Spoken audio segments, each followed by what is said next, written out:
In this section on generators, we are going to start off by updating our pivotal tracker. So I have generators here, and I'm going to click Start. And if I double click this, we'll see what our to-do items are. Now this may take us more than 3 guides to get through, but that's because we're going to really take our time and understand the processes that are occurring here.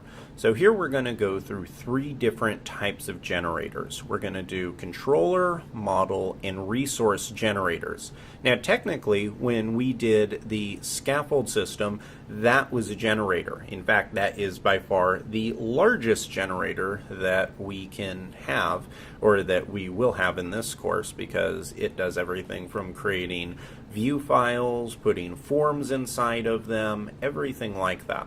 And what we're going to do is be a little bit more isolated. So scaffolds are great, but one of the weaknesses for utilizing scaffolds is that sometimes they create too much code.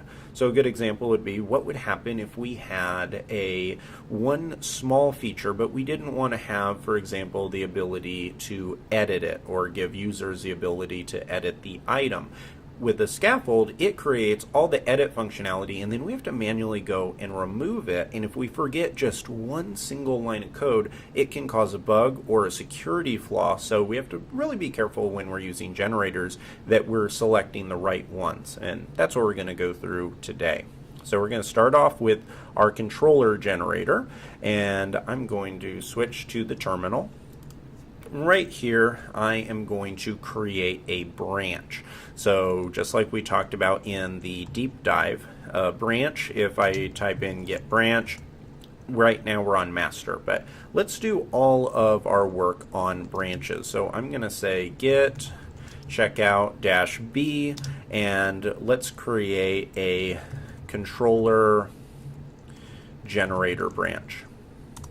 So now it says we have switched to a new branch called controller generator, and if I take a look at get branch again, you can see that we're there. So this means that we can work in isolation. It's really not a big deal for when we're doing this by ourselves, but it's a much bigger deal whenever we're doing things such as building out features for production applications or working with teams. Let me pull up Sublime Text. So here we have our code base. I'm going to close out some of these items, and let's talk about what we want to create. Right now we have the concept of blogs, but we want to also have, because this is a portfolio site, we want to have the concept of pages. So we want to have pages, and these could be hard-coded pages such as the home page and spots like that. And in fact, I'm going to just start off with home, about, and then contact us. So let's switch back to the terminal, and I'm going to run Rails G controller. So this is how we know that this is a generator for a controller.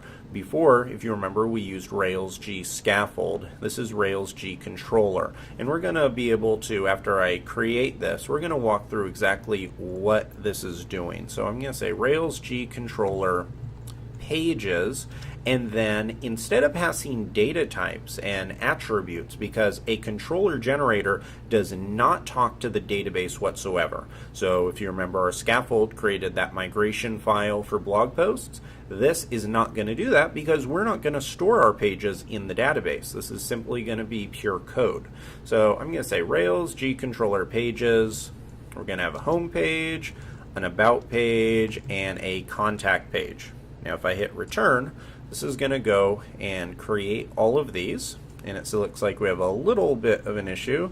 Let's see, could not find concurrent Ruby in all of these. Bundler says it's not found. Okay, and the issue with this, if you notice here, I have Ruby version 2.31, and it's because I had to restart my computer in between this video and one of the last ones. So Bundler here is not the correct version of Bundler. So we need to actually switch our Ruby version. So this is good we ran into this. So if I do RVM list, you can see I have all these versions. We want to say RVM use 2.4.0. Now if I hit up on the terminal a few times, now we have this right here. You probably won't run into that error right now unless you've restarted your system and switched your version of Ruby, but it's good that we ran into it, because if you ever see that bundler error, many times I've found that that has to do with my version of Ruby changing. So I'm going to hit return, and now it looks like it's all working. So that was the little bug. Okay, so that all worked, and what we have here is a full set of create statements. So what this is doing is this created our controller file called pages controller. It created routes, and then it also created our view files and a few other things such as helper files, CoffeeScript files, and some CSS. So this all looks like it worked properly, and we can test this out by starting the Rails console, or the Rails server, and I'm going to right here go to localhost 3000 /pages/home, and this should take me to just a blank white page that says pages home. So that works perfectly. So that means everything's working there. Now let's take a look at a few things. First, let's see how we can change that. I'm going to go to views, and I'm in app views, and now you can see we have a directory called pages, and if you look inside of the pages directory, we have about, contact, and home. So just like how we pass those arguments in, where we pass the controller arguments of about, home, and contact, it went and it created these view files. Now notice this is very different than our scaffold. Our scaffold followed that process of creating edit and form and all of these kind of items, but our pages controller or generator only created these pages, and that's exactly what we wanted. Now if I click on home and change this to home page, hit save, come back and hit refresh, now it says home page, and the same thing would occur for contact or about. So you've seen how different the views are between scaffolds and regular controller generators. Now let's look at the controller and the difference there. So right now we have a blogs controller, and if I go to layout, rows 2, now I want to pull up the pages controller and look at that difference. Our blogs controller has all kinds of functionality built into it, and it's functionality that's great. This enables the full CRUD kind of functionality where you can create and edit and delete items and all of that good stuff. But with our pages controller, this gives us more of a minimal kind of functionality. So which is perfectly fine. We wouldn't want a pages controller generated by the scaffold. That would give us all kinds of content and code that we'd have to get rid of and could leave us open to some security issues. But instead, we have exactly what we need. And this actually gives me a great opportunity for talking about how MVC works in Rails. I'm going to open up some files. I'm going to open up some view files like our home page. I'm going to bring it down here. And I'm also going to open up some model files. So let me open up a model file. Right now we only have blog. So I'm going to open that up. It opened here, and I still need my controller. So I thought I had it opened up. So I'm going to have the pages controller here. Okay, so let's talk about what MVC stands for. Now this is MVC like this. It stands for Model View Controller. Now when it comes to if you're a new student in Rails, then MVC might sound like a very abstract term that doesn't make a lot of sense. This is one of the most common questions I get from students is, what does MVC stand for? How can I how can I work with it? And all it essentially is it gives a type of architecture for data flow and for communication. We have an entire section dedicated to data flow, so I don't want to give you the full explanation right now because then you'd be hearing some duplicate content. But what I want to do is instead just kind of give you an idea of what each one of these represents. So let me also open up the routes file. So I have the routes file open, and as you can see, our controller generator added pages for home, about, and contact. Now the way this works is these items are all mapped to this action right here. So the naming here is very important. If I were to change the name of this method, I'd have to change the route, I'd have to change the view file. So it's very important that you understand that this is another one of those Rails conventions where you have the naming that has to be mapped properly in order to work.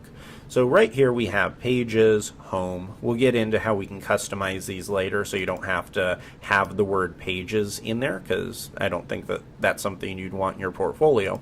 But for right now, we'll leave it. Now, let's say that we wanted some different data to show up on the home page, which we do. But for right now, let's say that we want some blog content. The way that this data flow is going to work is the user is going to go to the home page, which is where they're at right now. The routing engine is going to accept that request where it says get pages home. Don't worry if some of this is still fuzzy, or even if all of it's still fuzzy. This part is, we're going to have an entire section just talking about routing. For right now, just know that when you go to pages/home, that you're hitting this line of code right here. What Rails does is it routes us from here to the home action here. Now, anything that happens inside of this home method is going to be hit when this route hits. So let's say that I put an error here, some type of, I could just say raise. This, anytime you see the word raise here, it's going to cause an error. And it's actually good because if I hit refresh, you can see that we have an error. Where that's good is because it shows us that this code is actually being hit. Now let's say that I want to show blog posts here. Now what I could do is actually run a database query and store it in an instance variable. So if I want to say posts, this is an instance variable, and then say posts are equal to blog.all. Now if this code looks pretty familiar to you, it's because this is pretty much what I have right here. You don't have to use blogs. You can call this variable anything you want. And so what I'm doing is I'm calling blog all. Now what is blog all? Blog all is the model. So when you're talking about MVC, this is the model, this is the actual data, and with the way Rails works, this gives us our connection to the database. So when I say blog.all, this is going to go grab all of the blog posts and it's going to store it inside of this instance variable. So just to review, when you go to the home page, when you go right here, we don't have an error anymore because I removed the raise. We hit this route. From there, we go inside this method. Anything that happens inside of this method, such as calling the model, is going then to be made available to the view, assuming that you put it in an instance variable. So here, I've stored it in an instance variable, and what I can do now that it's here and it's in the home is I can come here and using some embedded Ruby. This is going to look very ugly, but it's going to accomplish what I want. And don't worry about the embedded Ruby. We're going to get into how this all works. Just for right now, know that what this means when you have these symbols right here, it means everything inside of it is going to be rendered on the page and it's going to be considered Ruby code. So if I hit save now and come back and hit refresh, look at this. This has all of the blog data that's available. So the same data that you see when you go to blogs is available on any other page. We just have to call it from within the controller. So that's how that data flow works from an MVC perspective. We have routes which capture the path from the user. That gets then passed to the controller. The controller does anything that it wants right here, such as communicating with the model, and then from there it can communicate with the view and pass anything that the view needs, such as showing posts inside of it. We'll talk about how we can make these posts look pretty and everything like that later on. But for right now, I really wanted to show you the difference between what a scaffold does what a controller generator does so you could see those differences, but then also give you a preview of how data flow works in Rails, because this is something through the years I've gotten asked this question so many times, and I wanted to spend some extra time to go through it so you could have a good idea for how data flows from the get-go, from where the user enters the browser, and how you can pass data between the model, the controller, and then the view.